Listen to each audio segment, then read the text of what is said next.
Well, hello, and welcome once again to the Far From Normal radio show. I am Jay Moss, your host, and without further ado, as always, Mr. Bud Vino. How are you doing, Bud?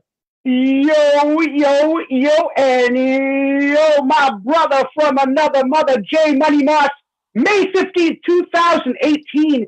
Jay, I can feel the energy. And we could have lost track of time and easily done the pre-show right into the show and forgot it was that much fun. So I know the show is going to be that much better. Unfortunately, Jay, we do not have Jessie Weiner. She had some things come up, so she can't join us. But who will be joining us more tonight will be the power forward, Neely Peachtree. Neely, how are you? Yes, I'm doing good. Glad to join you guys tonight. So Awesome. Yeah, Awesome. and when we knew that Jessie wasn't going to be here, we said, Neely, get ready, step it up. That's why we did this. That's why we had her waiting in the wings. It's going to be awesome. I'm excited. At the end of the show, Jay, toward the end, I'll let our listeners know we're going to have a very special guest who we locked in about a half an hour before the show. He's going to be with us, so tune in for that. You're going to love it. Absolutely. And definitely tonight is going to be a little bit different. You guys are used to hearing so many serious issues going on with the movement. And yes, we have some of those issues, but overall, we want you guys to understand that it is okay to laugh. That's the biggest point that we want to put across to you, because laughing produces hormones that allow the body to actually feel good about yourself. So good about yourself is always good when you're in this movement and you've got some issues that are going on with those family courts that drag you down. We'll tie all of this back in definitely throughout the broadcast, but both of our guests have some issues in which their family or they currently have gone through the family court systems. Both of our guests have some issues, Jay? That's how we're going to start the comedy show, that both of our guests have issues? Hey. Far from normal. Hey, that's right. And he tied it in this time. Usually I'm the guy who always ties Jay, it in. I have to, yeah, I learned from the best. Awesome. So our first guest, without further ado, definitely we want to bring on Claudia Stavola. How are you doing this evening, Claudia? I'm great. How do I compete with a yo intro, though? Yeah. And a woman that looks like Jessica Biel. You're making me insecure already. Wow. Awesome. It's awesome to have you on, Claudia. And I got to tell people, I'll give this little shout out to Claudia before the show. I said, thank you for coming on. And I said, in the words of Peter Griffin, get ready to laugh. And right away she said, Peter's my man. I said, we're going to get along just fine. Absolutely. Just fine. You know what really grinds my gears? Yes. Awesome. What really grinds her gears is J7 saying that she has issues before she has a chance to speak. Well, I think the fact that I'm a comedian pretty much tells everybody I have issues. That's right. why I'm a comedian. Yeah. So. The secret's all out. Sorts of it. Right. Awesome. So, we are so happy to have you on the show, because I'm telling you, you have been on different shows. You've toured around the United States doing different comedy acts and routines with super famous people down the road. Obviously, Gilbert, you have a photo on your website with Gilbert Gottfried. For crying out loud. Amazing. Yes, that was a fun show, because that was my first time working with him. And first of all, I didn't know what to expect, because I know him from on the Howard Stern show. And he's been on Family Guy. He's done voice work for Family Guy. Yeah. And he's such a goofy character and all that. So I get there, and the other comic that we were working with has worked with him before. And he says, I kind of got to take care of him and do this and that. I got to help him up onto the stage and this, that, and the other thing. Needless to say, he was the sweetest man and very childlike almost. I found him to be adorable. I don't know how else to say it, but very shy. Very, very shy, and then he gets on stage and says the most outrageous things. So it was amazing. Yeah, and it's amazing to me for sure. I'm probably the same age as, around the same age as you, and we don't want to date ourselves, but obviously I grew up. Or date each other. You'll gross out our younger listeners. Ew, old people. Oh, gross. But I mean, I grew up watching Up All Night. I mean, the comedy thing with the different B-rated movies on USA. So obviously Gilbert Gottfried was always. Well, Gilbert was in Beverly Hills Cop. He was in, I believe part 2. It was either 1 or 2. I forgot about that. Yeah, he's done a lot of things. He's one of those actors that when you actually start digging into his resume, it's kind of staggering. Yeah. Like I said, he's done voice work even on Family Guy, which we referenced earlier. Oh, yeah. Absolutely. We know that. Yeah. Oh, yeah, absolutely. And you've done obviously comedy acts in so many different places. What is the strangest place that you have ever stayed? The place that we actually saw? I knew this was coming up. Oh, the strangest show I've ever done? No, the strangest place you've ever stayed. We'll get back to that. Oh, we'll get back to the strangest show. Yeah. Yeah, this was a good. Oh my! I forgot about that. I don't know why that picture resurfaced on Facebook. It's like 6 years old, but well, I commented on it. I noticed that after. I said I'm way late. I know I don't even understand why it came on everybody's radar. But anyway, I got booked to do this gig in upstate New York. It was so upstate. It was literally to the Canadian border. It was in the middle of nowhere. Caribou. It was I rode a caribou to get there. It was a ramshackle roadhouse. It was I forgot what it was called, but it was basically a roadhouse. And they said, oh yeah, and your accommodations are all taken care of, blah, blah, blah. So I'm thinking, oh, there's a hotel attached. I don't know what they're talking about. Now there's a parking lot you can put your car in. Yeah, I'm riding with a buddy of mine because we're both on the show together, and we're noticing there are no hotels around. So we're assuming the hotel is part of the roadhouse, which can happen. We get there. I thought I was in a bad Clint Eastwood movie. I was like, there's a lot of dust on the road. There's no people. We get in there. And there's, first of all, there's fly swatters in the bar because they have so many flies in there that people are handed fly swatters to handle the situation. Wow, complimentary flies. Well, that's nice. Yeah. Oh that's my gosh. This guy comes out. He has an earring that's, I can't remember. It was the tooth of like a shark or something crazy. Is he the one that handed you your roll of used toilet paper? Yes. And then he had like a Stevie Ray Vaughan hat on, and he had like a feather clipped into his hair, the whole 9 yards. Wild Things was playing in the background. Yeah. Wild Things. No, it was Born to Be Wild. That was there you go. Kind of bar.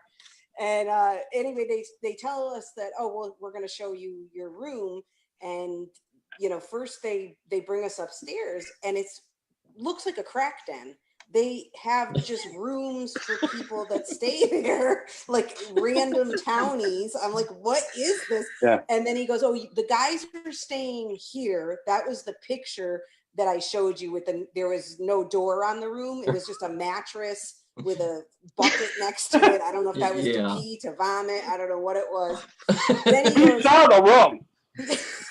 Yeah, all I could think of is I would have walked in and said, I have so much more material now that I just walked in. Oh, I was like, this is a plethora. Another act. Limitless. Yeah. So he goes, but because you're a lady, you're not going to stay with the guys. He goes, you're going to stay with Barb. And I'm like, who the frig is Barb?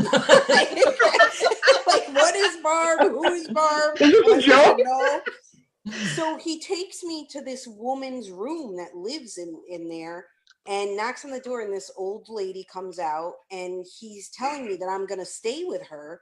And she's asking me if I like orange juice, English muffins. I was like, I am not staying with Barb. I ended up staying. You gotta be back to your room by 7. Snuggle time's at 7, little girl. Yeah, she's like, oh, you want to stay with me? I was like, no, I don't think so. I'd rather die. Yeah, so I ended up staying with the guys. I stayed in there wide awake, and I finally woke up my friend because the guys fall asleep anywhere, and I was like, dude, did you sleep off your booze yet? Because we are leaving. We left in like 4 in the morning. I said, I am not staying here. So that was that. I was like, oh, crap. The guy comes back and knocks on the door and says, it puts the lotion on its skin. Yeah. Put the lotion in the bathtub. Precious in the middle of the night. Precious. The creepiest part, I forgot, was this guy that was talking to us outside. And he was telling us a story. And again, this is 6 years ago, so I don't remember the whole thing. I wrote a rant about it a long time ago that I could dig up. But he was telling us about some couple that lived across the street, blah, blah, blah. Fast forward, she murdered him. He was buried in the backyard. I was about to say horror story. This sounds like it could turn into a bad horror story. Yes, it definitely was very... The first thing I thought of, I don't know if it makes me sick, was I wonder if he's still there. I would have asked that. Did they dig him up yet? No, they were what happened was they ended up figuring out that she killed him, and so they were excavating in her backyard, and that's when it all that she literally buried him in the backyard.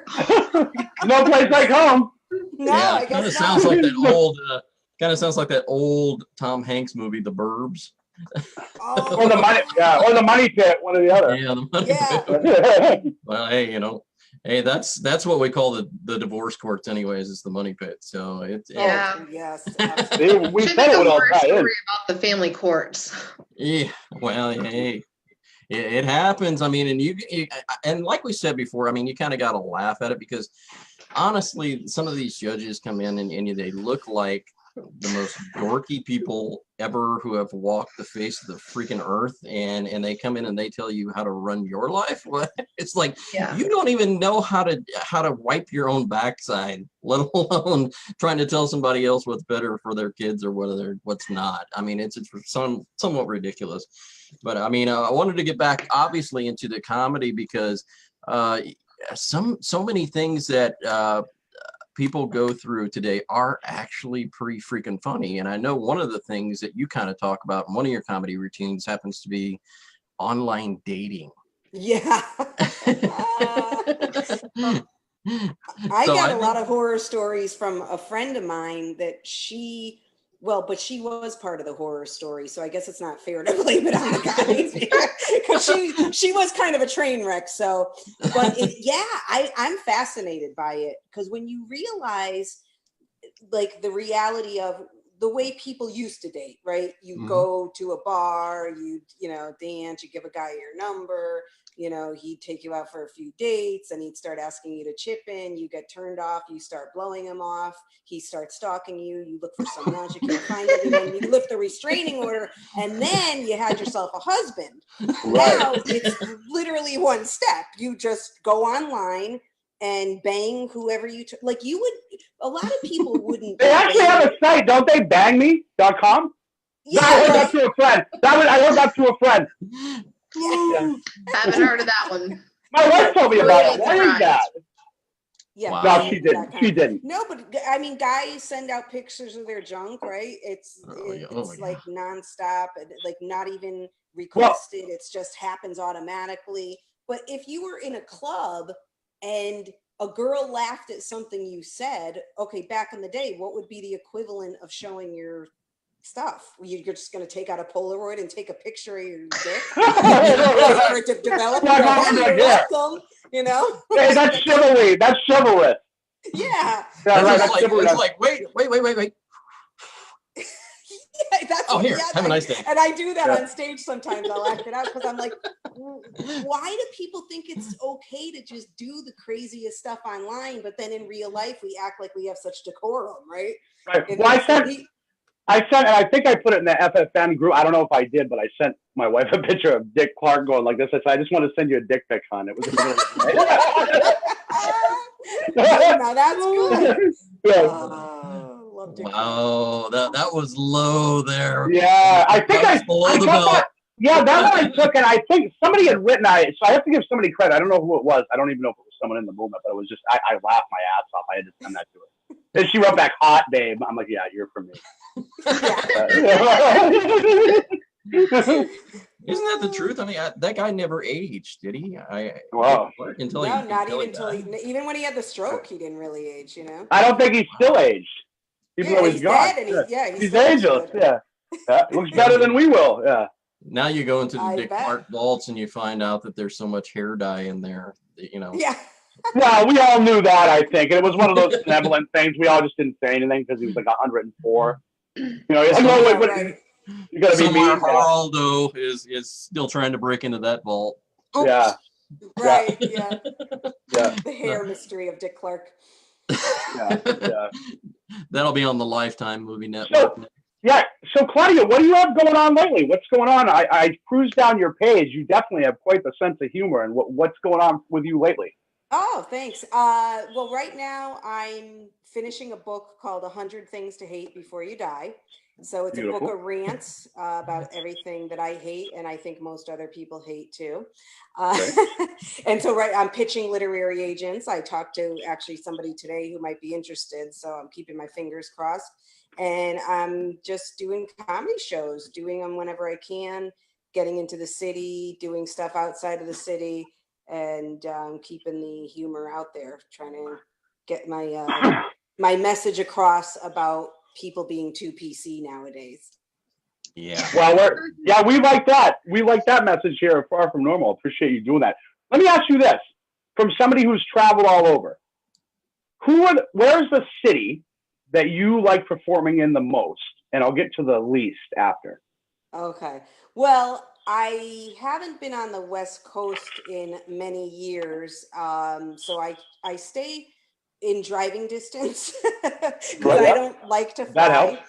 Yeah. Plus your arms get tired after a while. Exactly. And I have very scrawny arms. I don't know if you can see them, but yeah. So, I mean, Vegas was fun, but that was when I was first starting out. So I don't really count that. So I love New York, but I don't get to do the longer sets in the city.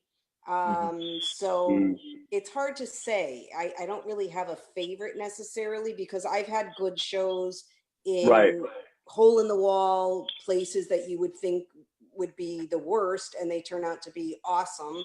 And then you go to a place where you think the crowd's going to be lit and they're just dead, and you're thinking, but this is like the city, this is the greatest place. It's hit or miss. So I never really have a favorite. I've had some shows that were memorable, like the first time I performed for a bunch of Hell's Angels. Now that was a friggin' awesome show. These guys, they were like the white version of the Apollo audience. I mean, they were standing up during the show. They were like fist pumping, cheering. So that was a fun show. Sounds like it. Well, you'll have to give us you'll have to give us a call when you're in the area. Yeah, I'm not far from Beantown, so definitely come down and see you. Yeah. Definitely. That would be awesome. Yeah, absolutely. I know we're going to be in Washington, so that's coming up. So who knows? You know, maybe another. I know, trying to build the roster of places. Yeah, there you go. That's awesome. So what do you have anything coming up in terms of places you're going to be performing? Yeah, actually, I'm just doing this off the top of my head, so I could be missing dates, but May 22nd, at Broadway Comedy Club in New York City.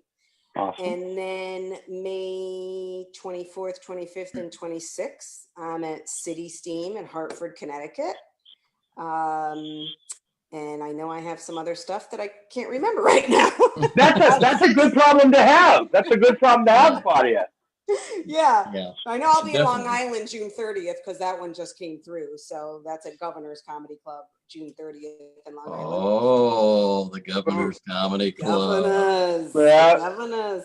So some political jokes might be coming out. You'll be the next one on Fox News going, she just bombed that.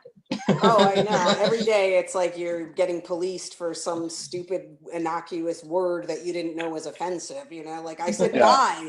Oh, you can't call him a guy. I mean, what? I don't know. what did I see? Did anyone else see the thing the other day? There was a video I saw. I said, you got to be shitting me. Where the new thing is, you have to ask your baby if it wants to be changed. Oh yeah. Like when it's like an infant, like now, and it has a woman actually said, "Now, would you let?" Because you. That's not real, Now, is it? no, that's real. But, I mean, I will say now, some of the people that dug into this, I will say, I think I like to believe this for myself that the person is just trying to, get the baby used to verbal cues. Right. So I'd have to look at the video more to see if it was really as literal as what it looked like, as in terms of actual permission, or if it was just kind of still doing it, but kind of getting the baby used to just.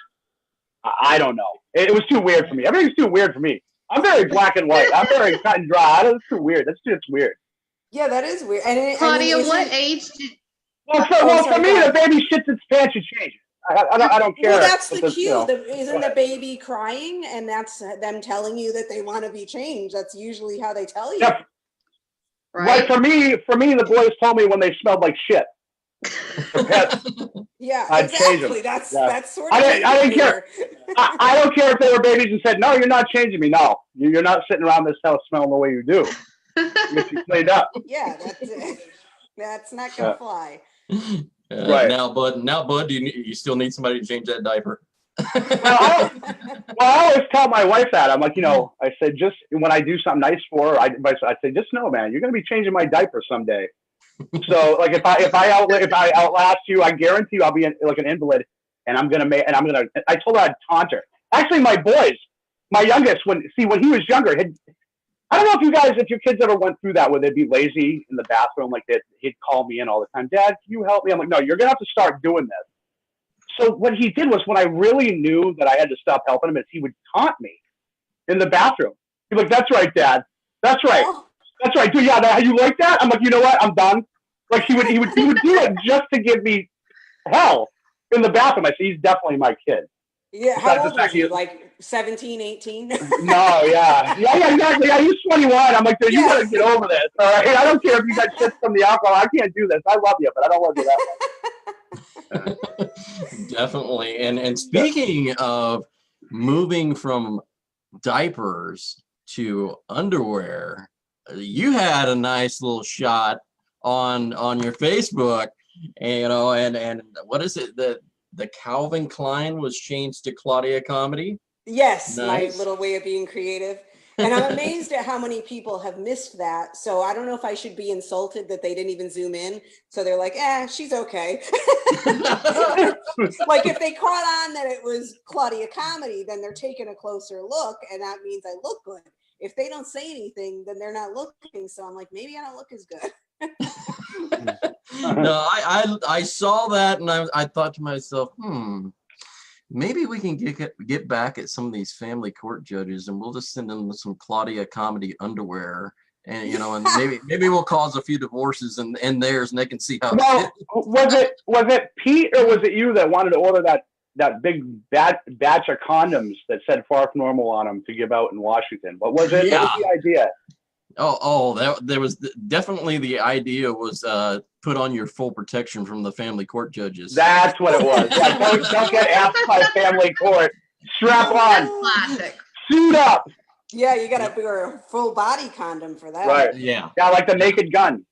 Oh my God, another thing that I love. Absolutely. I like it. Yes, I do too. Yeah, I do too. It's definitely. Yeah, it's gonna be. I said that. I knew too right away when Claudia said too, and I said earlier that she said she liked Family Guy. She goes, "Oh, I love Family Guy." I said, and I just sent the message back. I didn't even know. I said, "Claudia, turn your head that way. Your breath smells like egg." And if anyone knows Family Guy, that's yeah. She laughed right away. I said, "This show is going to be great. We're going to be fine." It takes a lot to offend me, so keep trying. I could tell that you're pretty easygoing. It's fun. Yeah. You have obviously been down the road a while doing this. What's the most challenging thing for you coming up with new material? Or is there anything challenging? I mean, obviously at this particular point in time, I mean, it's pretty much like you can put a punchline in a punch bowl and pull one out. Probably. Yeah, actually, that's a good line. I may have to steal that. No, I just kidding. But I do find it challenging sometimes, though. You start to feel stale sometimes because you're doing bits that maybe you've been doing a couple of years, and then you start to phase some things out and work some things in. But for me, I'm always still keeping some core stuff, so it's there a long time. And then I feel like there's some nights I feel like I'm on autopilot and I'm not delivering it the way that it deserves to be delivered, so the audience probably won't connect with it. But yeah, it is tough feeling creative all the time, especially trying to come up with new bits, but also because I'm writing this book and I'm writing rants that are supposed to be humorous. And there are times where I'm on a roll, I'm like coming up with these lines, I'm like, did I really say that? I'm so great. And then other times I'm like, oh my God, I'm never going to have a funny line again. I suck. Like you just get caught in that writer's block, whatever you want to call it. So for me, it does affect how I perform if I'm in that state of mind. But I try not to be negative. Let me ask this. For me, I played high school hockey, and then I'm a huge hockey fan, huge Boston Bruins fan. That being said, whether it was hockey games, whether it's anything I've done, whether it was writing, anything, whenever I felt, and Jay can tell you this, whenever I'm most of the time feel like garbage beforehand is when I do my best, no matter what it is. For some reason, when I'm really hyped and I'm, for the most part, before a big game, if I had a really good game the game before and I was really confident, I didn't play well. So my point is, I'm wondering if when you go on stage, sometimes when you feel a little deflated, you go on and just end up killing it. Usually when I am in and I don't give a crap mood, that's when I really kill it. Or when I'm like really hyped and I'm getting a good vibe. The weird thing is, and I don't know if I'm doing it to myself or if I really do have a sensibility, but a lot of times I'll get a vibe before I even get to the show. Like I have a feeling. That's something. Yeah, you got it. Yeah. Yeah, because I'm like, something in my gut is telling me this isn't going to be a good crowd tonight. And I get there and I know immediately. I could tell before the show starts what kind of crowd they're going to be. And, then go ahead, Claudia. I'm sorry. I was going to say, being a comedian just affects you. Well, being a comedian too, and just to be a good comedian too, you need to be able to read people. You obviously you must be a good reader of energies, and I'm like that too. I can get in a crowd and feel right away. I can feel energies. I know it instantly. Yep. And there's times where I walk into places and I just want to go right back out. I know already. Yeah. But not being negative. It's not. It's just. It's there. Right. It's just there. Yeah, because I'll still say, but I'm gonna make this great, and I'm trying to convince myself that it'll be better. But my vibe, I already know it's in there. I don't know how to just explain it.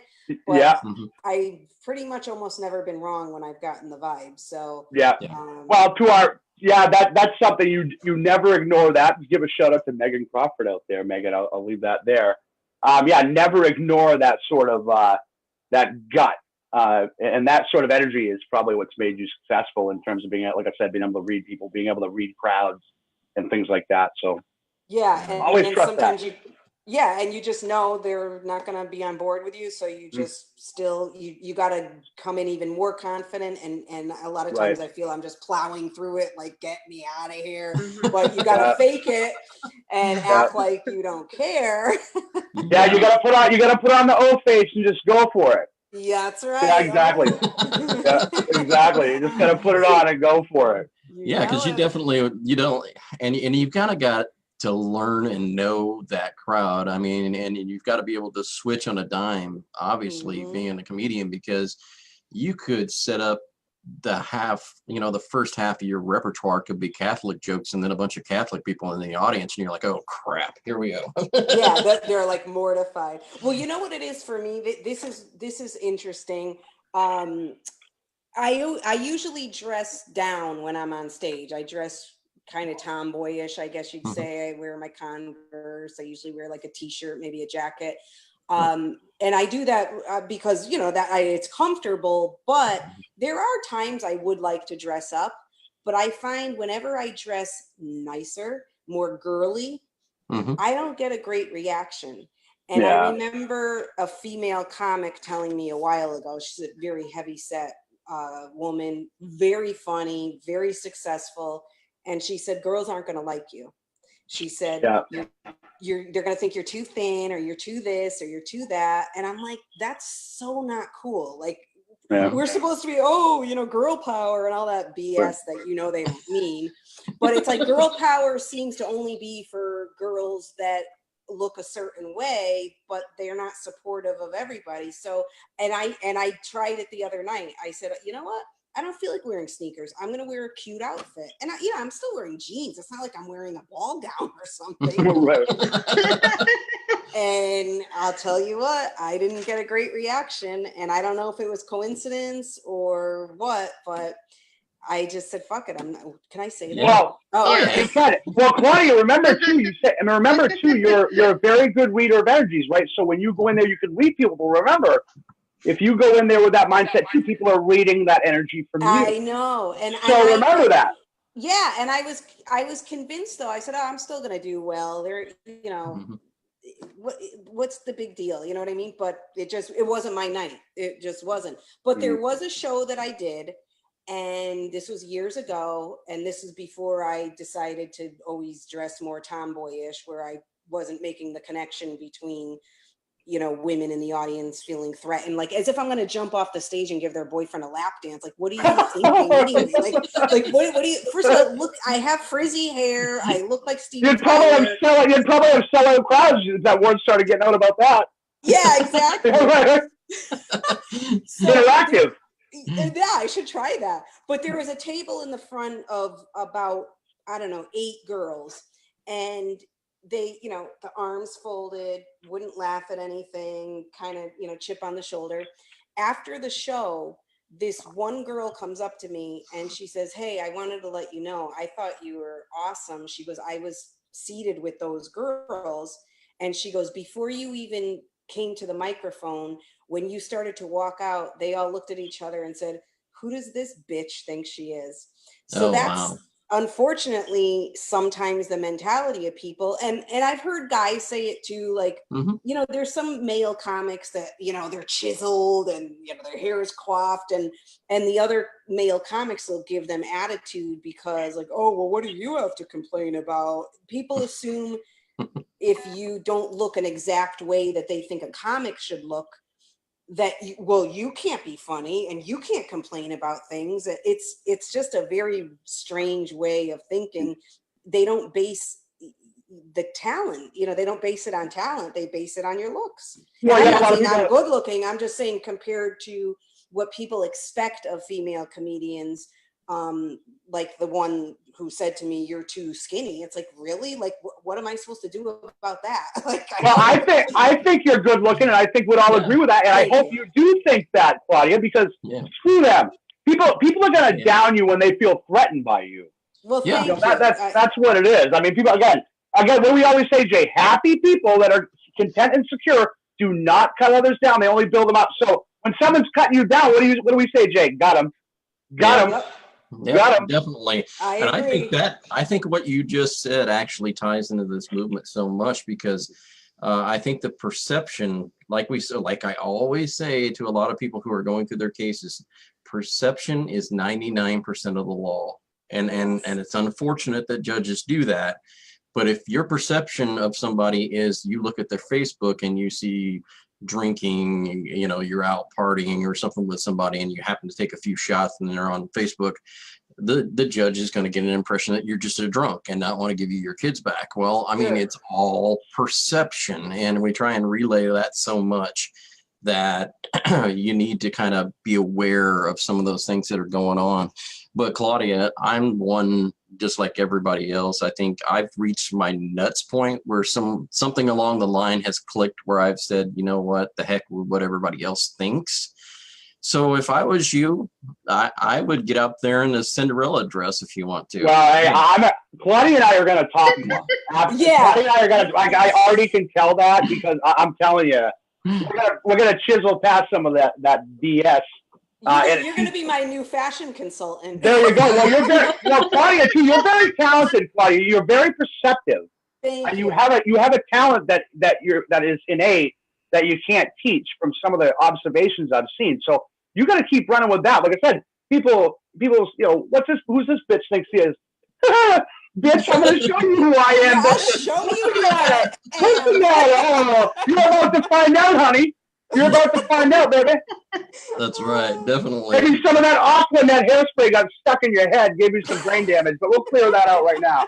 You can smell the aerosol from here. Woo. Claudia, yeah. hey, I've got a question. At Sure. what age did you know that you wanted to be a comedian, and why?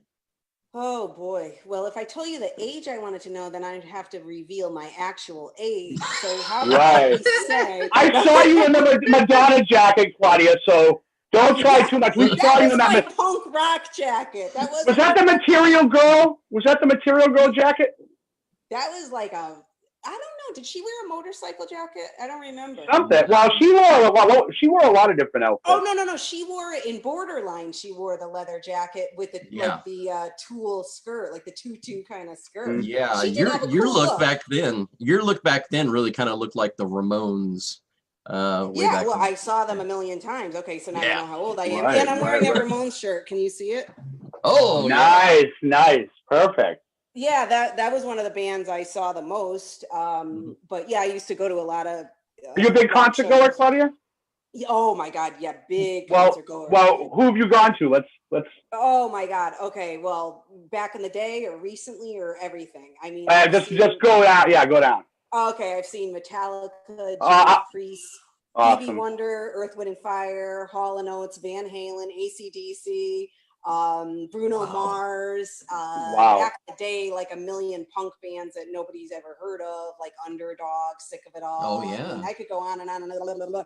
Oh yeah, Jay kind of got into all that back in the day. So yeah, you guys are I happen to have when I first got into my career after the military. I got out of the military. Some of the first things that I was doing out of the military had to do with my radio communication stuff. And so I was working with some of the people and trying to help promote some of the different artists that were going around to different venues and stuff like that, and got to meet a few people. Definitely back in the day when it first started off, was Linkin Park was a big one. Yeah. I was like, oh, Linkin Park, Mm-hmm. And so it really devastated me when he passed away. Oh, there we go. But yeah, definitely really devastated me. When that whole thing happened. But obviously, those things do happen over time, and you've got to realize that there are people that are going through things that are famous, just like everybody else. I mean, you yourself being a comedian and going worldwide and doing these different tours and going all over the United States. I mean, you experience the same thing as everybody else. You put your pants on the same way as everybody else, and I think that people don't take that for granted. A lot of the time they're like, oh, I can't, approach somebody about a radio show. I mean, it's just very easy to do. Yeah.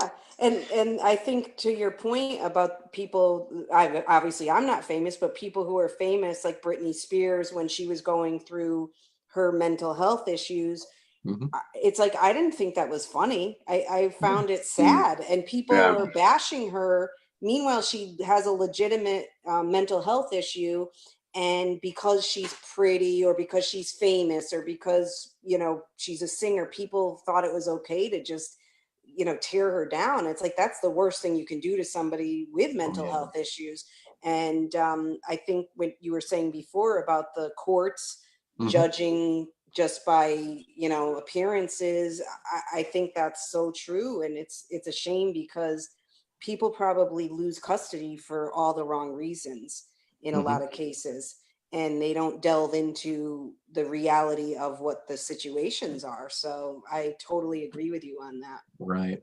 And definitely, you being a child of divorce, I wanted to get your perspective. I don't know what the dynamics were, the situation was, obviously, if you were with your mom or with your dad. Was there some, issues where you weren't seeing a parent back and forth, or alienation?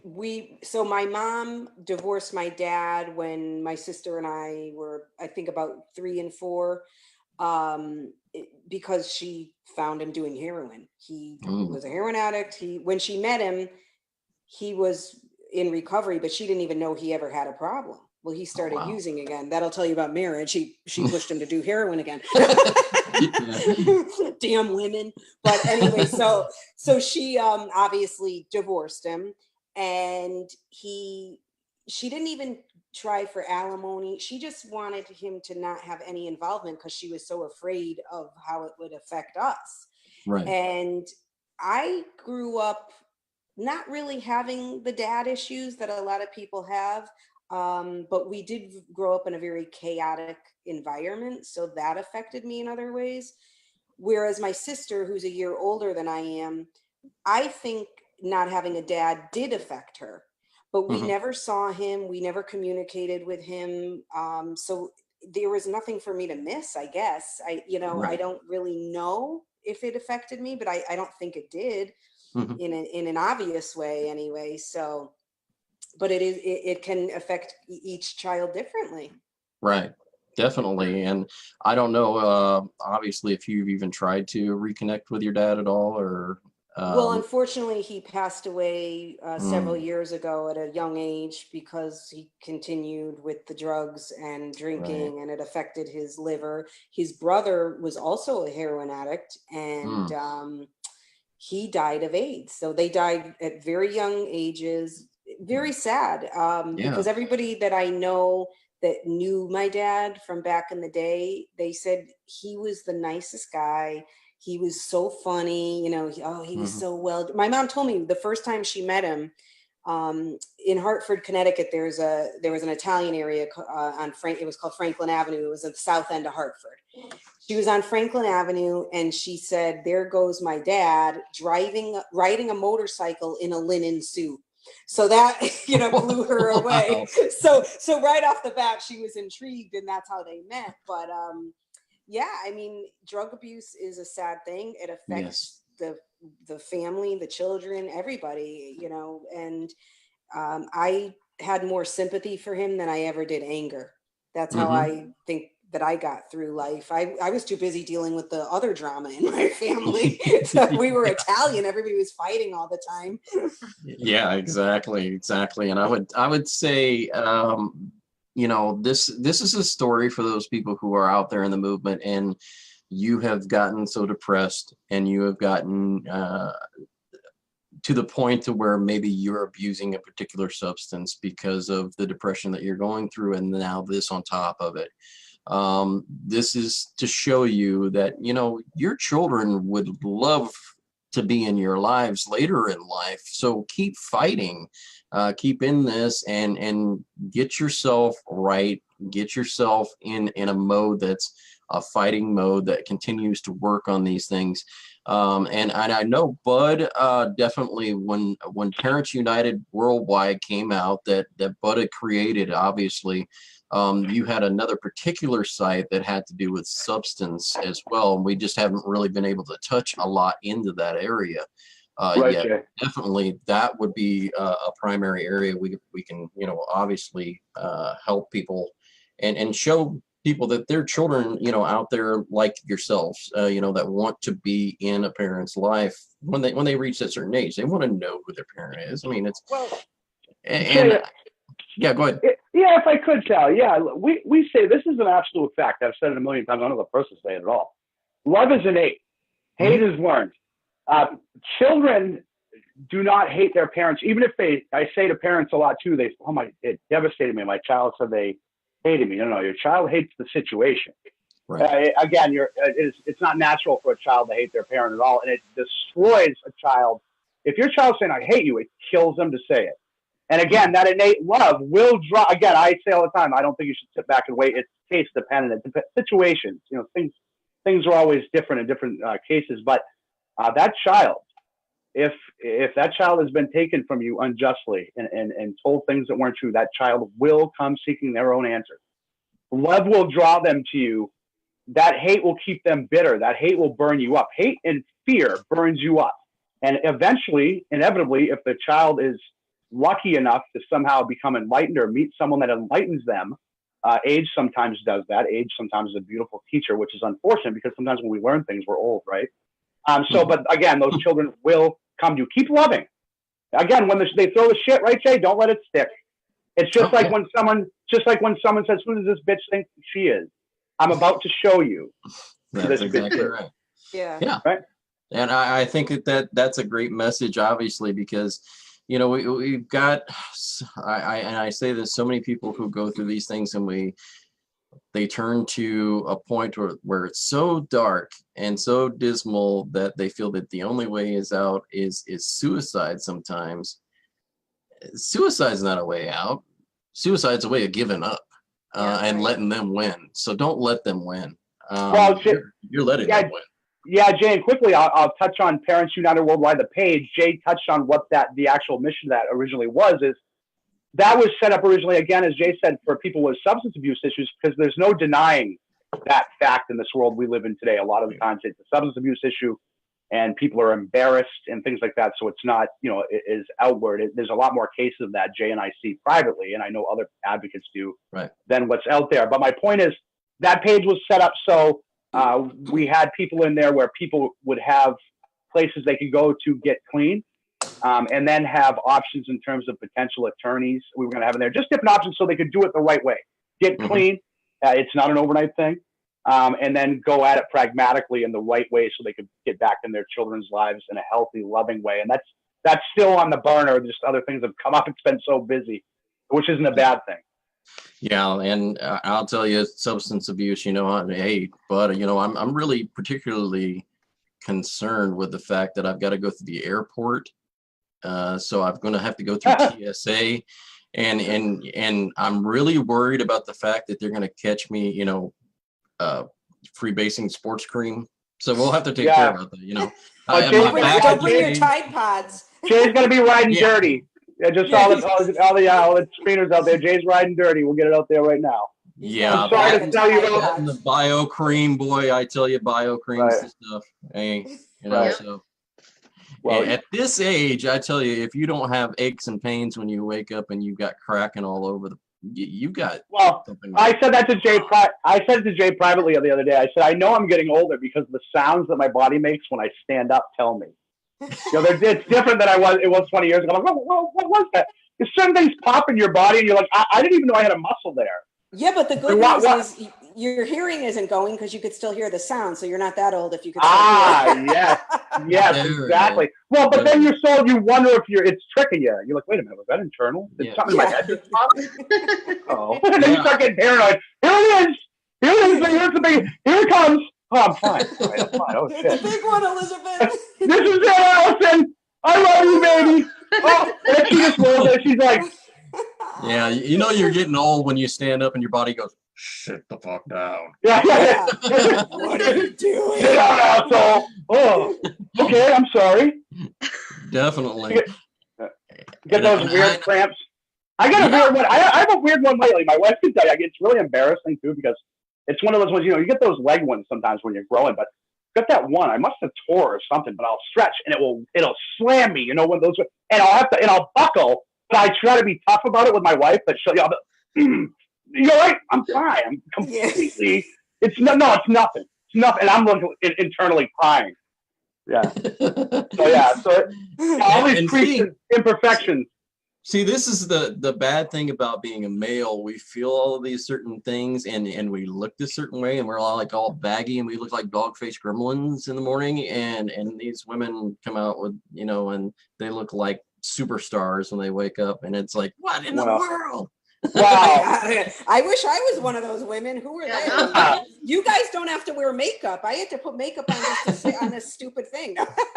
Well, yeah, there's some. Hey, we all have those ones. We wake up. I go in the bathroom. Sometimes I'm like, man, you look like 220 pounds of chewed bubble gum right now. Oh, but bathroom lighting is the worst. Yeah, well, we have in the bathroom too. We have those really big That's the worst lighting. There's a comedian a while back that did a thing on that where he said he flipped the lights on and he's like in a restaurant or something in a bathroom. He's like, I'm gonna get the fuck out of here. He was so he saw all the imperfections. It's terrifying. I'm gonna fucking do it. That's the way I'm at home. I'm like, man, I gotta do it if my wife sees me like this. Jesus, what happened to me overnight? Then you go, then you walk by. I always look in my reflection in the car, you know, the tinted windows, because it's a lot less. the resolution, you look good, is what I'm saying. I always look good enough. Much more forgiving. I'm like a Monet. I look really good from a distance. Yeah, but if you get distorted. Yeah, yeah. You get up close, it's fucked up. Don't come here. Yeah, definitely. And that's what I said. You know, when we decided we were going to do this video, I said, "Bud, I don't know. I've got a face for radio." Well, that was Jay's big thing too, because when we got on this setup, he said, "All right, guys, we're going to HT." And I'll give a shout out. I went, as you see, Jay, I got my hair cut just for Claudia and Jeff tonight. And I said up at Rick's barbershop, I said to the boys up there, I said, because Rick, the owner, comes and checks it out, and Sean cuts my hair. He's awesome.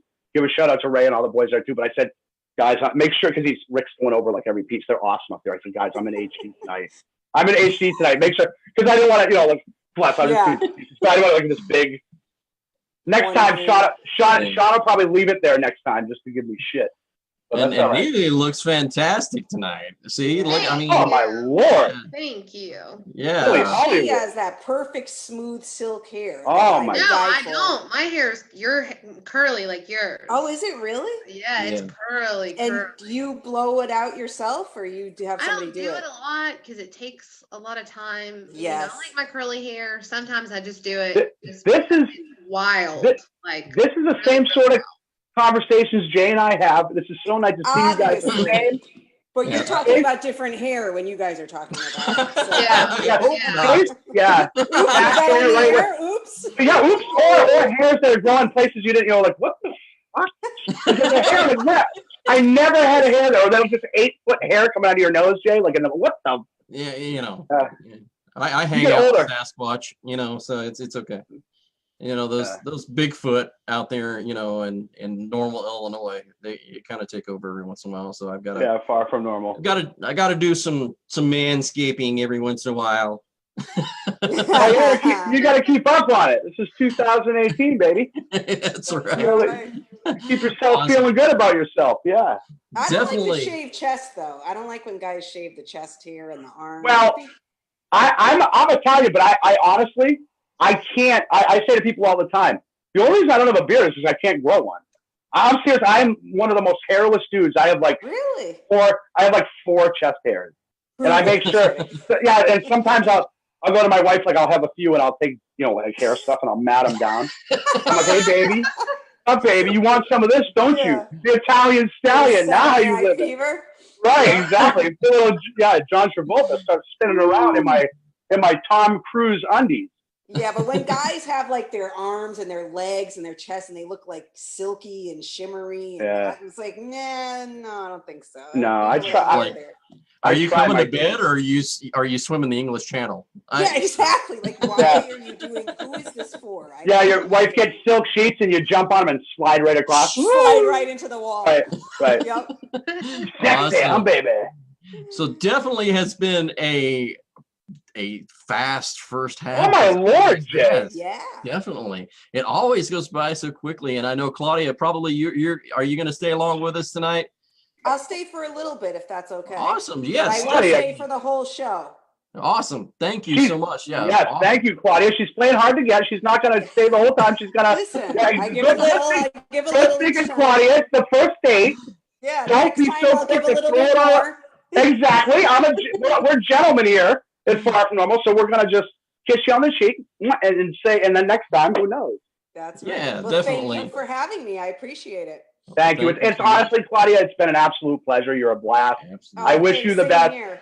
Anything that we can do and anything I can do personally, please, and I'll be talking to you after the show too. But anything we can do to promote your stuff, I appreciate that. You're a treasure. Keep it up. And awesome. And remember, humor and music to get through the hard times. That's what helped me, because I wasn't always a happy, I was always depressed when I was young and sad and shy and all that. And that's what got me through, honestly. So if that helps anybody, I hope it does. You're beautiful, Claudia. Thank you. Thank you. And definitely we're going to get into our second half of the show real quick here. I'm going to put myself on mute very, very shortly here, but it's going to be on mute, Claudia. And we're going to go ahead and give this part of the show over, obviously, to Neely Petrie, who's going to read our calendar of events and our birthdays, and then we'll get into our second guest as we're coming through here. Thank you guys so much. Neely, go ahead and take it away. Go for it, Neely. Right, guys. So get out your pen and your piece of paper. Make sure, or your calendar. Get ready to write some dates down.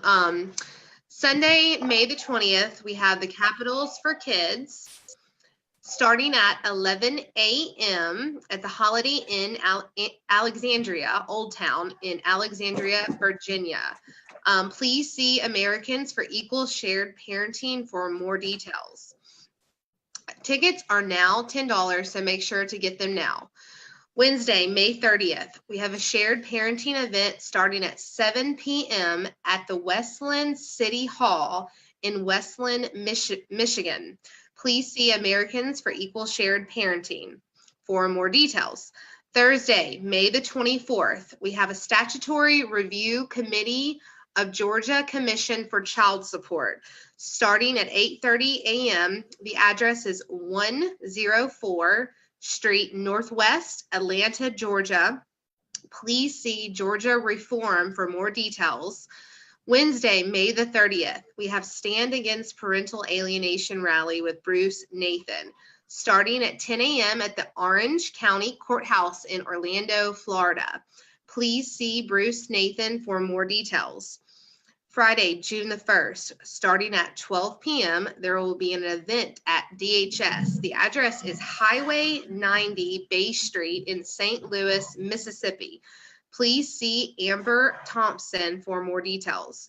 Wednesday, June the 6th, we have a parental alienation petition delivery to APA, Public Updates, starting at 7 a.m. in Washington, D.C., shared to Parents United Worldwide.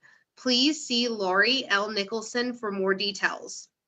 Friday and Saturday, June 8th and June 9th, there will be a 2-day Tennessee Jam event, Nashville March on the Tennessee Capitol and Candlelight Vigil, starting at 2 p.m. in Nashville, Tennessee. Please see Lydia Hubble or Ed Elliott for more details.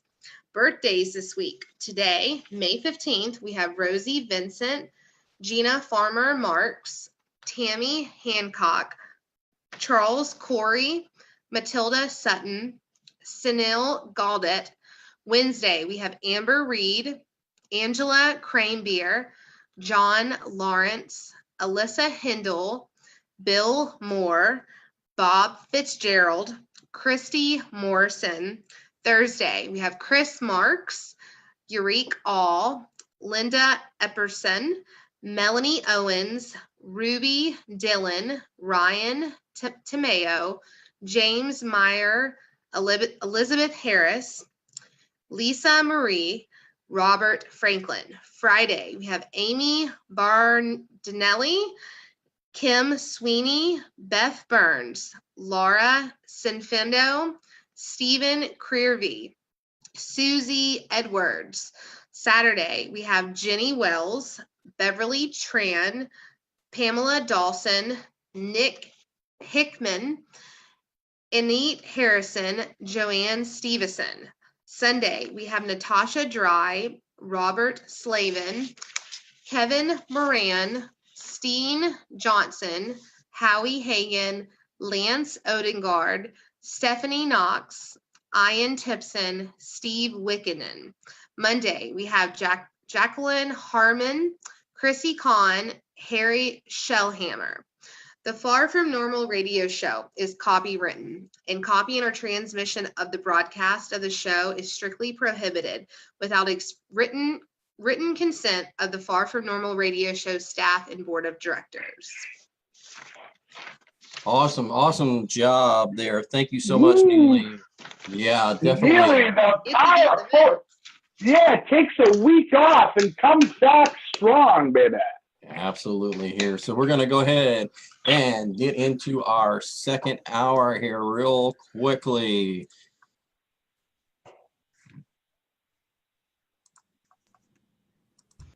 Have you ever felt? Are you listening? Damn.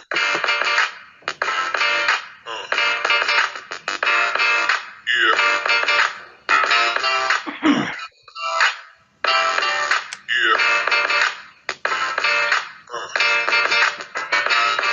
Yeah.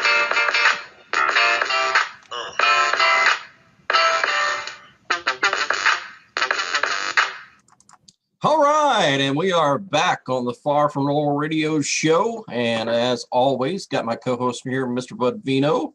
Bud, how's it going?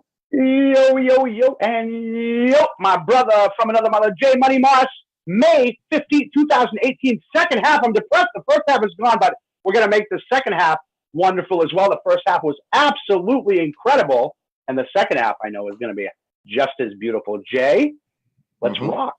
Let's rock, definitely. And Neely back with us again. She did a wonderful job in our middle of our show. As you said, took 1 week off and is back, and she did a fantastic job this sure weekend. Did. Yeah, she's definitely. like a fine wine. She's getting better with age. Everybody meeting, and it's exciting. Yeah. Thank you for mentioning that, Neely. Great job. May 20th, baby. 2018. Be there or be square. Be square? Be square. Americans for Equal Shared Parenting in DC this weekend, Jay. And I tell you, it's finally here, baby. It's finally here. Yes, it's coming up definitely very, very quickly here. And so we'll get into that here in just a little bit after our next guest. And I want to bring him in without further ado. And it is, without further ado here, Mr. Jeff Lampton. Jeff, how are you doing this evening? I'm doing pretty good, Jay. How are you? Doing great, doing great. Hey, you as well as Claudia here, and I'm going to make sure that I have her here as well, because she's been amazing on the first half. And I'll tell you, you have been doing comedy for a while now. How long has it been? It's going on 15 years now. Wow. Well, Jeff Bud Vino here. I just want to preface, like I said, too, is thank you for coming on, brother. Thank you very much. Thank you for having me. Absolutely. Claudia, you were talking earlier, Claudia, about when you dress up that you kind of step on your laughs, or you get your laughs cut because see, I find the same thing whenever I wear a dress on stage. Yeah. And it should be the opposite. Right, exactly. But I'm the kind of ugly that no matter what I wear, that it's just people. Well, Jeff, you got to find the right dress for your eyes, brother. Oh, is that what it is? Yeah, we can work on that. We can work on that, but that's all it is. It's coordination, bud. When I'm wearing a dress, people aren't making eye contact with me. You know, my eyes are. Well, looking at your tits. Well, you gotta. All you have to do is shorten the heels, brother. That's all. Shorten the heels. So you'll draw less attention. Yeah. Muted colors, muted dresses, muted colors. The only problem with that, Jeff, is we won't have any idea what bathroom to send you in when you go to the Target. Yeah, no. I think that might be an issue no matter what's going on in this day and age, you know? Yeah, definitely. My ADD is kicking in here real quick, because I see that like whenever somebody talks, there's a little, like a glowing square around their square. Is that you, Jane, doing that, or is that like it just? No, it's automatically programmed to do this with Zoom, and it allows. That's a great question, Jeff. Kind of do that, but yeah, definitely a good question. Yeah. It's kind of giving me like the Michael Jackson, Billie Jean video. Like the scroll that's messing you up. Yeah. I got the little hat, and I'm going to do the little number here pretty soon. He's pulling a Kramer. Right, my gloves and clothes are all off, Cherry. I can't do anything. Could you imagine though if Michael Jackson were in like the father's rights movement, or part of he was like a everyday guy, that like Billie Jean would be completely different, you know? It'd be like he's the kid's not my child, and the judge be like, well, we got the DNA test and it proves that he's not your child. Yeah, you still have to pay child support. Yeah. Right, but you're still paying child support. Joke's on you, Mike. Yeah, definitely. And you've been doing this for so long that you've definitely seen people obviously come and go, but the thing in particular with your case, you've gone through the family court. Is that correct? Oh yeah, I've been put through the ringer multiple times, and they keep putting me through it. And once I get this tour launched, I'm pretty sure that they're going to be putting me through it again. I'm almost guaranteed, because you guys are saying that, you know, you think there are entities watching your show. Oh, absolutely. Yeah. I'm pretty sure at some point in the near future, I'll be having wiretaps on me and stuff like that. Well, Jeff, we do not expect any royalties, any sort of free marketing. We're proud and happy to do. Thank you, bud. I appreciate that. You got that, brother. Yeah, definitely.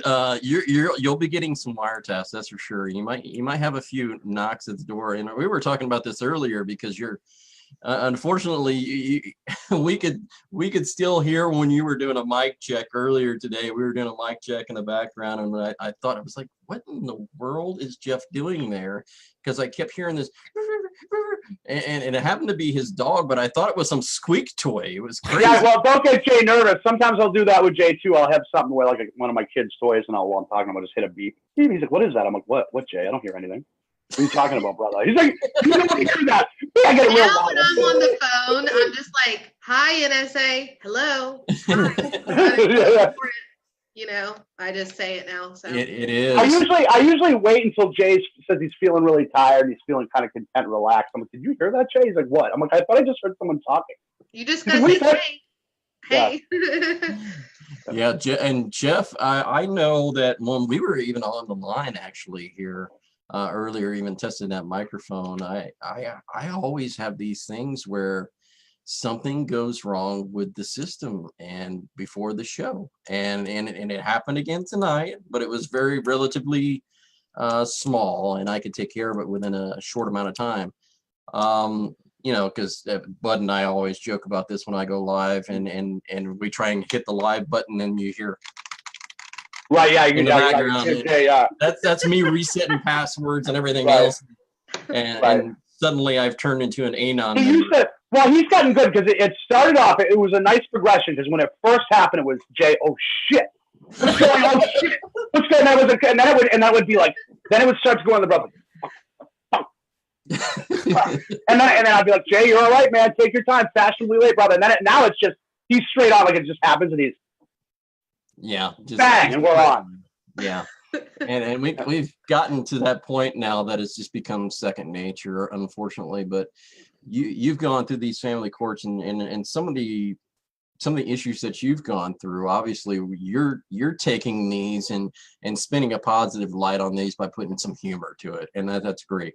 I wouldn't call it positive. It's humor.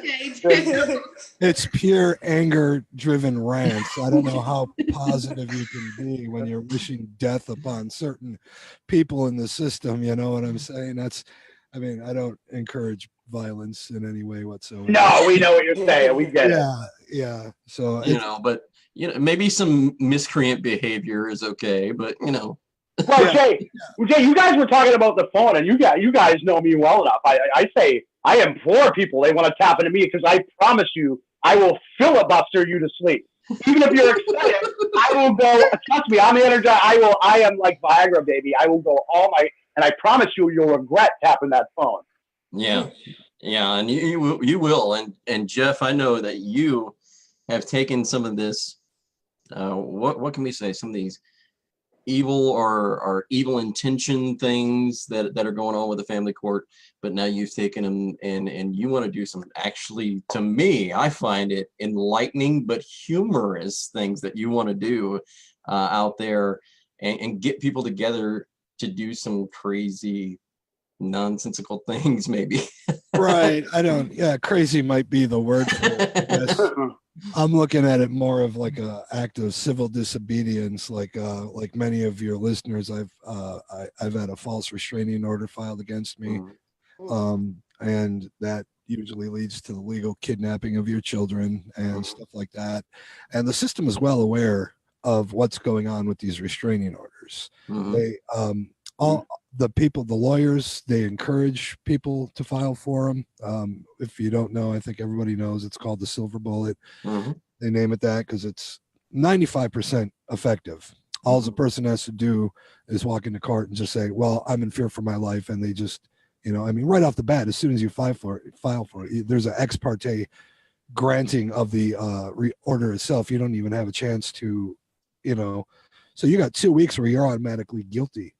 And you're listed on government websites as guilty of having done something. You're not being charged with a crime, but you're still guilty. You can still be discriminated against for employment. You can still be discriminated against for housing. And you can be jailed even if you don't even know you have the order against you. Right. And, So it's absolutely, and like I say, the people in the system know this is happening on a daily basis, but they refuse to do the right thing and stand up. And That's right. Right. so what I'm thinking is that on April 1st of next year, I believe it's Monday, April 1st, 2019, I want to do a National File a False Restraining Order Day.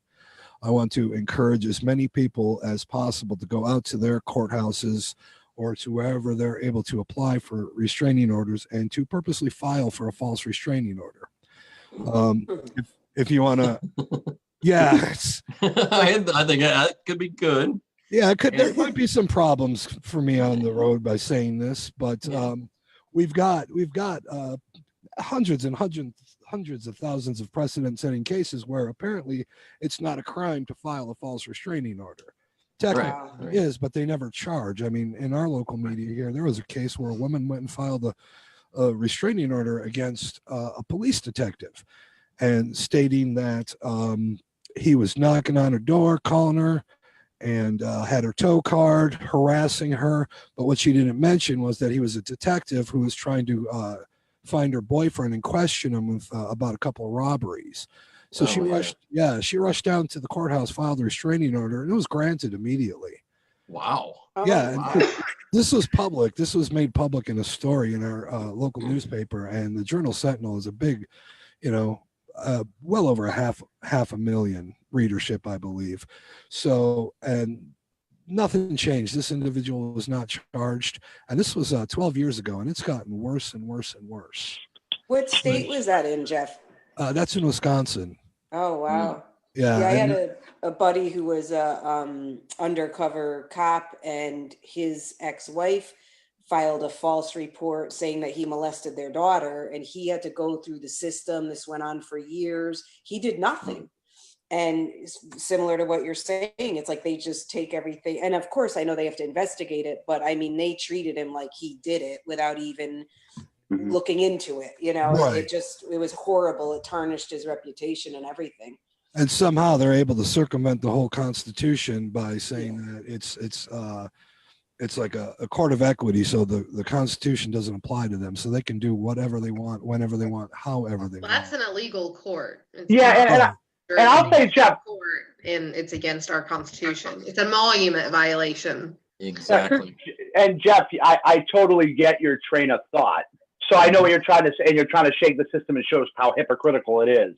So I totally get it. Absolutely. Exactly. I want to do, there's multiple reasons why I want to do it. The first thing that I need to, I didn't have my page set up yet for this, but I want to get as many people to like and follow the file a false restraining order page as possible, even if they have no intention of going to file for an order.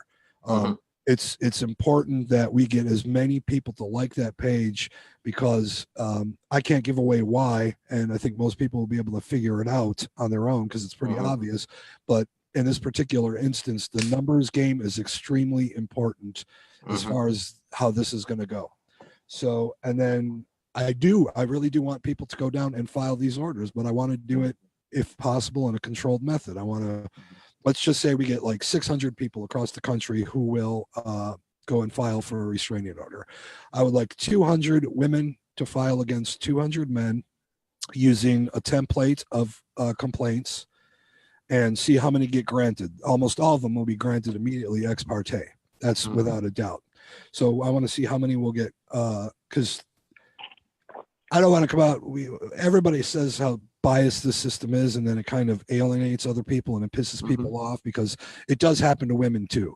Women are getting screwed by the system, but it seems like the majority are men. And here in Wisconsin, pretty much anything with a vagina is a victim.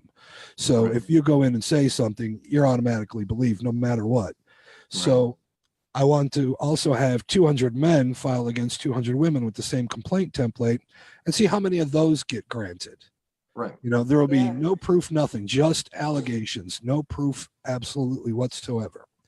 And then I would like 100 to be high profile ones where we're filing against people in the media, or maybe even local politicians with what sounds like a valid complaint. And they'll have an immediate ex parte order on them right off the bat. So they'll see how it goes. And then I want to see how many of them get granted. Mhm.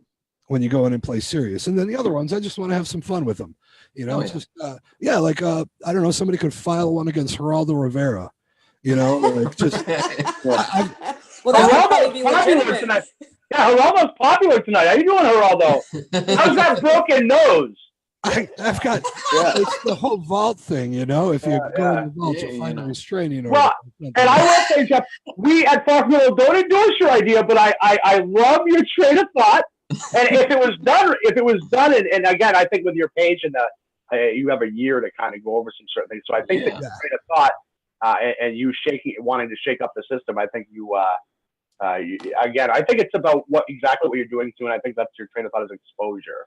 That's exactly what it is. And that's what you have to do. You have to bring exposure to these things, these really corrupt. Right. Because again, the more you allow, that's why it gets more and more ridiculous.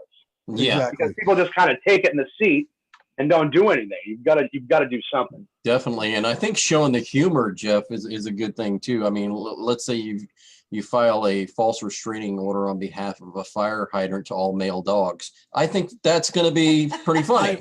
I was actually going to try to file one against my dog and see if it would get granted. I guarantee you it'll get granted ex parte, but then just have my dog not showing up for the hearing, and my dog. But is your dog female? Your dog has to be female, right? If it's a female, then there's less of a chance it being. Right. That's right. Your dog's not filing against you. Right. Getting it backwards. Oh, that's Hey, great. Jeff, I will, I know that because I'm a victim of family court, and being a woman, it's been a lot harder being a mom, because that stigma, that I've gotten from that. And it has been a case of corruption, pure corruption. And I want to let you know, there is a lot of people because actually doing things right now. I'm going to add you to a secret group. And I'll add you too, Claudia. I'll add you guys tonight. It's one of our good friends. He's assembling 300,000 people. He's going to be demanding reform, and he's going to be filing under the Supreme Court, under SCOTUS, which is directly to the Supreme Court. Smart as a whip, knows what he's doing. The group is called We the People versus the 50 United States. Wow. Is what it's called. So it's a big deal. It's going on, and that's just one thing that I'm mentioning, right now that's going on. There's a lot of stuff going on, in Congress, and there's a lot of people that know the courts are in disrepute. Right. Now, the problem is, the government still has to keep a thing of public trust, or Yeah. Good one. Public trust. It's kind of true. Yeah. I do kind of see, you know what I'm saying, but it doesn't make it right for what's happened. Right. I just want my kids back. Yeah. Right. I just want the judge. I want the attorney that started it out in the very beginning. That attorney needs to be held responsible. Exactly. Yeah. Because if that would not have happened, then I would not be in this 9 years later. Right. Exactly. Okay. And So, definitely, I think You need to go to those. jail. Yeah, there are people out there that are doing some amazing work, and I believe John Gentry, Chris Hallett, some of those are doing some amazing work on some of these things because. Kind of agile. Yeah, definitely. And I'd say some of them are doing such amazing work behind the scenes that we don't even know about and don't get to learn about until it's almost to the point where it's either going to transpire or it is transpiring. So this is your opportunity, I think, to get on board on some of these things, for all of those people out there who will get personal invites, and they are personal invites because we don't want the Bar Association obviously knowing what we're up to. Because here's the thing that we found out over the years is the Bar Association, whenever a case gets won, it goes into what they call a review status. And in the review status, they have their yearly annual meetings up at Aspen and those Vail and all of those nice little ski resorts. And then they come back and they try and close all of those loopholes. And so when you come back the next year, the next person trying with the same evidence, same case gets denied. So we have that, and it happens. So how we do those things is we attack them without letting the Bari know exactly what we're up to and what we're doing and how we're going to do it. That's the best way, the best approach that we've learned how to do it. But I think that there's a lot of people, Jeff. I mean, I know that when you got into this, when you first got into this movement, so to speak, what was it like for you? Obviously, because you're going through those things. I had a lot of friends who had gone through divorces and through custody cases, and I've heard horror stories, but I didn't know to the extent of what was going on. And once I got dragged into this, when I'm ignorant about something, I do everything I can to educate myself as quickly as possible and as in depth as possible. And what I found was just absolutely just atrocious. It's what they are doing to human beings is just it's a constant violation of human rights. But they're inflicting pure torture not only on the people, but on most importantly the children, because the children are going to be the ones to grow up with drug addiction, alcoholism. They're going to have that anger that Bud was talking about earlier on. At some point they might get it, but they're going to have misguided anger at the alienated parent, thinking that they were abandoned. That's going to manifest in like abusive behavior, and it's going to be a vicious cycle. It's got to stop. It has to absolutely stop. And I think Jesse said it last week that this is like turning into a civil rights movement. Like we're on the cusp, and you can feel it. You got Mark Ludwig down there doing the amazing things with the shared parenting. Yes. Well, Jeff, if I could, go ahead, and I'll mention he is coming on before we end this show. So go ahead. Yes. Oh, awesome. Well, what he's got going on is great, but a lot of us are watching as I think we have Kentucky and we have Kansas who now have the shared parenting bills, and the states are starting to fall and adopt these, but we know that there's going to be more problems within the system because, as you had mentioned, they're going to find loopholes and they're going to find ways to exploit what the law is to keep it going, because they don't want the money machine to stop. Right. So if we attack, I mean, you can just feel this is ready to topple. Yes. So if we have every aspect of this system being attacked at one time, it'd be like 1 million people pushing on one Saddam statue, right? Bringing it down. So we'll go after the false restraining orders. Go for the shared parenting. Go after the child support scam.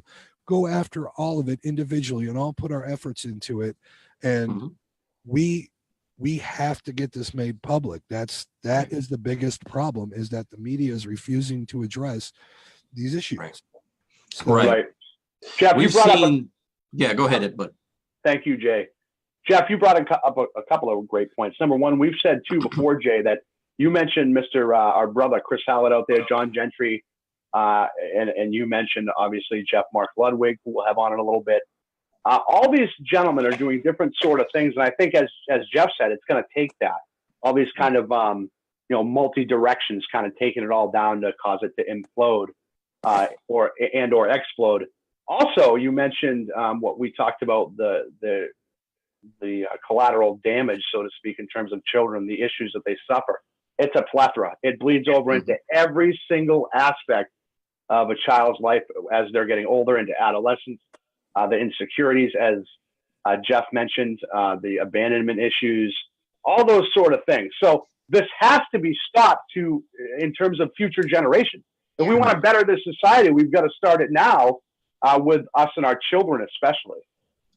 Yeah, definitely. I think that's exactly right. When we have these issues and we're attacking the system the way that we are right now, from different angles, different aspects, using what I would call in a military approach, a flank opportunity, where we're encompassing our enemy and going at them from all different directions.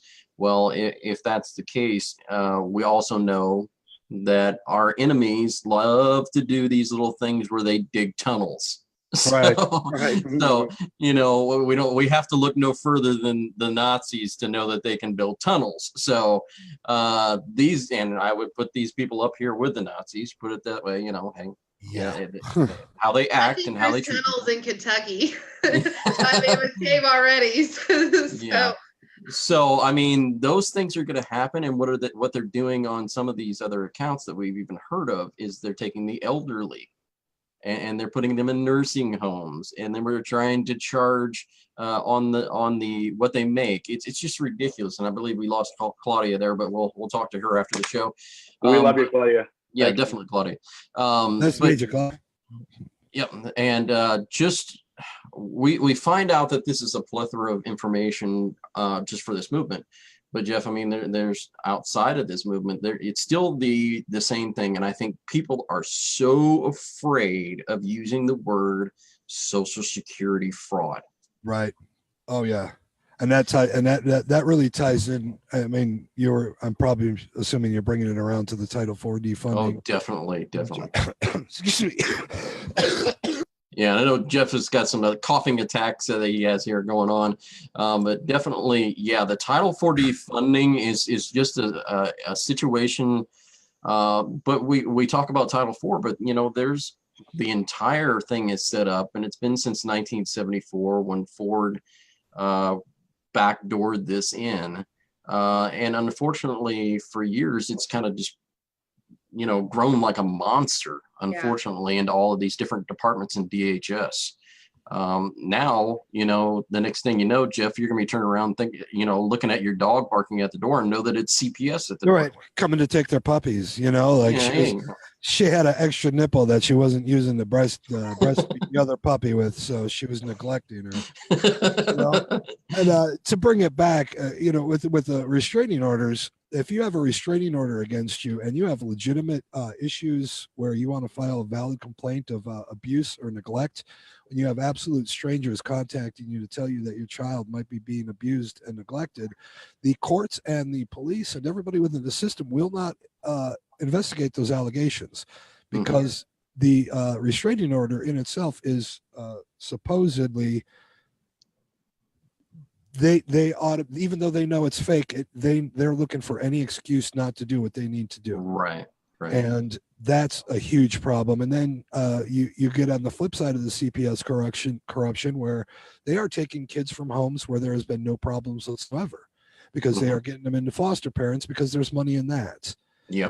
There's just, it's all about the money, and one thing I really want to say is that we all get angry and we all bitch. There are a lot of corrupt individuals in this system, but there are also a lot of really good people within this system. Yeah. And they do want to come forward, but they're afraid to, because if they become whistleblowers, then they lose everything they have, like we do. And that's what they're afraid of. And we need to try to encourage those people to be. I'm not afraid. Well, we need everybody to come out, Yeah. And people are. I feel like people are really coming out, man. We just got to keep on hitting it strong, and Exactly. And one thing that I don't know who's tuning in to listen to this, and they might not agree with me, but like through the fathers' rights movement, they want to blame it all on women, and it's predominantly women that are winning and are. However, it's happening to a lot of women within the system too. Well, go ahead, Jeff. If you go into, because there's women's rights movements regarding the family court, and they do the same thing where they say it's all the men's fault. But you look at it, we all have the same complaint about the guardian ad litems, about the judges, about the laws, everything. So we all have common ground, and we need to extend an olive branch to the women and stand as one, Well, yeah, the second, and I've said this too, this is not a gender issue. Yeah. In terms of the second you start making it, you're fighting the wrong fight. You're actually doing exactly what the people within the system, the corrupt, want you to do. Yeah. You're distracted. You're fighting the wrong fight. You're spending all this energy, and then all of a sudden you realize that we're allies. Exactly. We can double as strong if we realize that all that bullshit is just that. It's fluff put there to make us distracted, so we don't fight as a unit, united, and defeat this. And until we realize this is not a gender issue, we will not win. And if we can get, go ahead. I was going to say, we're kind of getting close to our time here, so I want to give you an opportunity to promote your tour that you'll have coming out there, obviously. And it's all about rants on the family court. I want to hear some. It's called the Contempt of Court Tour. Like a lot of us get gag orders placed on us throughout this, that if you have the audacity to speak the truth about what's going on, they will take your kids even more than what they've done, or they'll jail you. And right there, that shows you how arrogant the system is. When they try to silence you, that shows you that they're afraid right off the bat. That's exactly right. Definitely. So yeah, definitely want to thank you so much, obviously, for coming on. I'm going to do this here right now because you mentioned Mr. Mark Ludwig. I'm going to see if I can get him on the line here while we're waiting. And thank you, Jeff. Thank you, definitely. Guys. Thank you, Jeff, and for coming on. And I've got Mark. Are you there? Oh, maybe he was waiting on me, but I think that he's definitely on the line with us here. I'm going to try. Oh, he's there. Maybe he's there. Yeah, maybe it's just the other line here. I'm going to try It's probably Pete's fault. There we go. There he is. Mark, how are you doing this evening? No, pretty good. Awesome. There he is. The one, the only, back again, Mr. Mark Ludwig. How you doing, brother? Pretty good. I'm hearing an echo. Are you guys hearing an echo? A little bit. Yeah, just a slight echo, I believe, and it's probably because you have your computer on and it probably echoes back and forth. But I see two screens, Mark. So yeah, I see your picture. I think you called in with a cell phone on too, but I've got that one on mute, so we should be okay. Hold on here. Let me see. There you go, Mark. How's that? Is this better? Yeah. Oh yeah, you sound crystal clear, Mr. Ludwig. I think I'm still hearing an echo though. Yeah. Yeah, there's definitely. You could be tired. Yeah. Are you hearing an echo just from me, Mark, or is it from everybody? Good, Jay. I'm hearing echoes from everybody. Jay, say, "Bud, you're beautiful," just so he can gauge it. Bud, you're beautiful. There you go. Let me try and disconnect and reconnect and see if that helps. Yeah, Jay, it's Pete again. We've got to talk about this off the air. It's definitely probably Pete's fault. I don't know how, but we'll think of it. Yeah, and speaking of Pete, we'll do some things in the future too, with a little comedy on that little routine, obviously, because Jay, and I'll say this just so people know, when Mark comes in, what I did was I reached out to Mark quickly.